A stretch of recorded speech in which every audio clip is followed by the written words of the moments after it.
आप देख रहे हैं डार्क फाइल्स। तो चलिए बढ़ते हैं आज की इस कहानी की ओर। काम की तलाश में भटकते भटकते मैं यहाँ हरिपुर के जंगलों में आ गया, मगर काम ने तो मुझसे जैसे अपना चेहरा ही मोड़ लिया। यहाँ इतनी दूर आकर भी मेरे हाथ खाली ही रह गए। शाम धीरे धीरे रात में तब्दील होने लगी थी। जैसे जैसे अंधेरा बढ़ रहा था वैसे वैसे ऐसा प्रतीत हो रहा था जैसे जंगल और भी ज्यादा घना होता जा रहा हो। मैं काफी देर से चल रहा था, पर अभी तक जंगल में मुझे मेरे अलावा और कोई शख्स नजर नहीं आया था। पूरा का पूरा जंगल ऐसे खामोश पड़ा था जैसे कोई कब्रिस्तान हो और मैं लाशों के ऊपर चल रहा हूँ। खैर, किसी आदमी की तलाश में मैं चुपचाप चले जा रहा था। सूरज की तेज किरणों की जगह अब आसमान पर चांद की हल्की रोशनी ने ले ली थी। जंगल में पूरी तरह अंधेरा पसर चुका था। ऊपर से घने लंबे पेड़ों के कारण चांद की हल्की रोशनी भी जमीन तक सही से पहुंच नहीं पा रही थी। अभी मैं आगे बढ़ ही रहा था कि तभी सामने की तरफ धुंधली सी रोशनी में मुझे ऐसे लगा जैसे वहां कोई खड़ा हो। मैं दौड़ता हुआ उस परछाई के पास गया, पर वहां कोई आदमी नहीं था। मुझे समझ नहीं आ रहा था कि अब मैं इस जंगल से बाहर निकलूं कैसे। कहीं ना कहीं मैं उस जंगल में फंस चुका था। उस जमाने में मोबाइल फोन वगैरह कुछ नहीं हुआ करता था, तो बाहरी मदद का तो कोई चांस ही नहीं था। थका हारा मैं अभी आगे बढ़ ही रहा था कि तभी मुझे अचानक सामने की तरफ एक बड़ा सा घर नजर आया।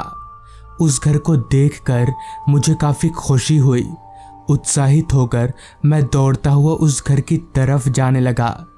अभी मैं दौड़कर उस घर की तरफ जा ही रहा था कि तभी अचानक मेरा पैर किसी ठोस चीज से टकराया और मैं औंधे मुंह धड़ाम से जमीन पर जा गिरा, जिससे मेरी पेशानी पर काफी जोर की चोट आई। और देखते ही देखते जमीन पर पड़े पड़े मैं कब बेहोश हो गया मुझे कुछ याद नहीं।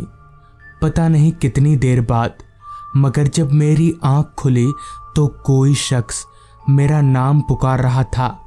मैंने आंख खोलकर देखा तो ठीक मेरे सामने हाथ में लालटेन लिए एक आदमी खड़ा था। उस आदमी को देखकर मुझे काफी हैरानी हुई, मगर तभी उस आदमी ने मुझे सहारा देकर उठाया और बोला, क्या हुआ भाई साहब, आप इस जंगल में इतनी रात गए, सो क्यों रहे थे? इस पर मैंने कहा, इतनी रात गए से क्या मतलब है आपका? कितने बज रहे हैं अभी? इस पर उस आदमी ने कहा, रात के 10 बज रहे हैं अभी, और आप इस जंगल में क्या कर रहे हैं? इस पर मैंने उस आदमी को सारी बात बता दी। तो सारी बात सुन लेने के बाद उस आदमी ने कहा, नौकरी की तलाश में तो मैं भी यहाँ आया था। खैर, चलिए आप मेरे साथ मेरे घर। यहाँ कहाँ रहिएगा जंगल में? हालांकि मन तो मेरा भी नहीं था उस जंगल में अब और चलने का, लिहाजा मैं उस आदमी की बात मानकर उसके साथ चल दिया। रात हर पल गहराती जा रही थी। जंगल में फैली खामोशी रात की गहराई को साफ तौर पर बयां कर रही थी। जंगल का अंधेरा अब और भी गहरा हो चुका था, मगर अच्छी बात तो ये थी कि उस आदमी के हाथ में लालटेन था, जिसकी रोशनी के सहारे हम आराम से चल पा रहे थे। अभी हम दोनों आगे बढ़ ही रहे थे कि तभी उस आदमी ने कहा, कहाँ रहते हैं आप? इस पर मैंने जवाब दिया, मेरा घर यहाँ से काफ़ी दूर है। फिर उस आदमी ने कहा, आपको इतनी रात गए जंगल में डर नहीं लग रहा था? तो इस पर मैंने कहा, डर? किस चीज़ का डर? मुझे डर वर नहीं लगता। अभी हम दोनों चल ही रहे थे कि तभी मेरे साथ चल रहा वो आदमी एकदम से रुक गया, जिस पर मैंने उससे कहा, क्या हुआ, चलिए, रुक क्यों गए? मगर इस पर उस आदमी ने कुछ नहीं कहा, वो चुपचाप बस मुझे देखे जा रहा था।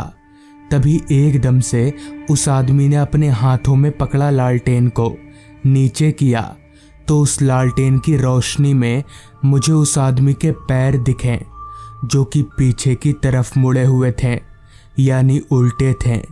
ये देखकर मेरे पैरों तले की ज़मीन निकल गई।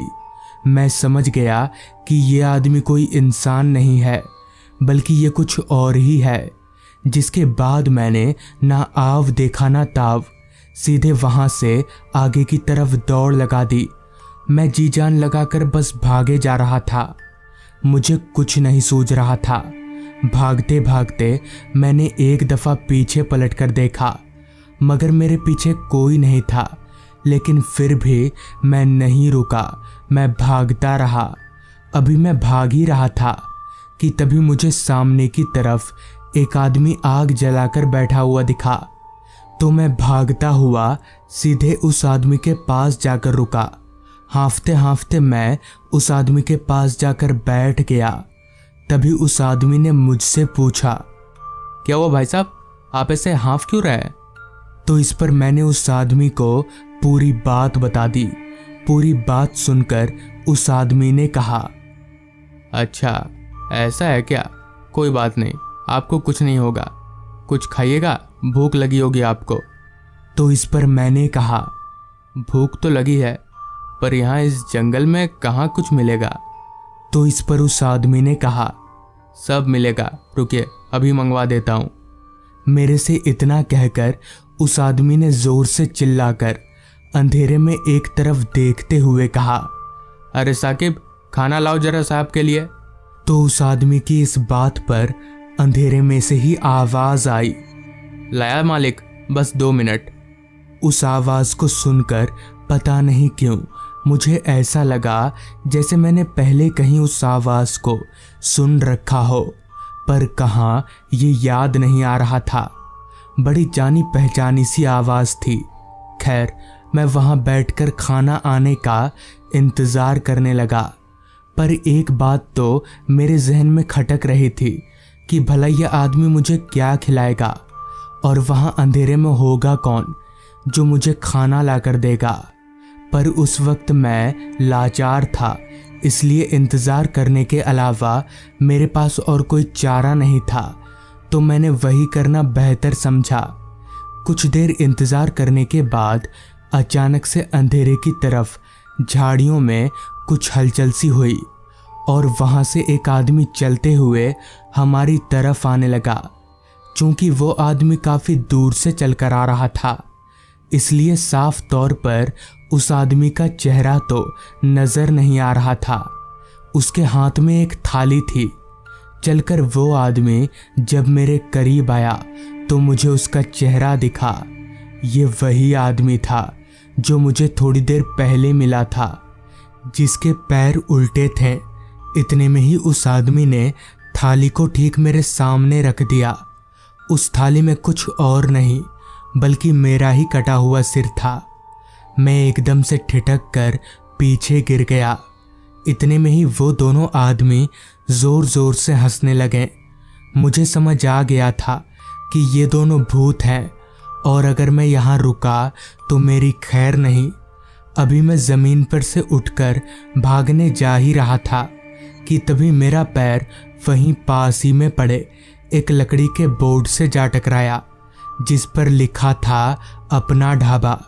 खैर मैंने जैसे तैसे खुद को संभाला और भागकर गिरते पड़ते किसी तरह उस जंगल से बाहर निकल गया।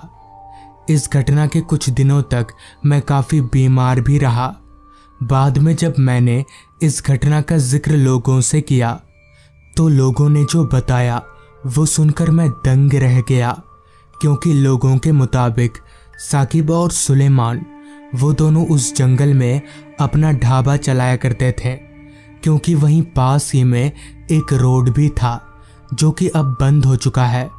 मगर एक दिन पता नहीं कैसे लापरवाही के चलते उनके ढाबे में आग लग गई। सब कुछ इतना जल्दी हुआ कि उन दोनों को भागने का भी मौका नहीं मिला और जलकर दोनों की वहीं मौत हो गई।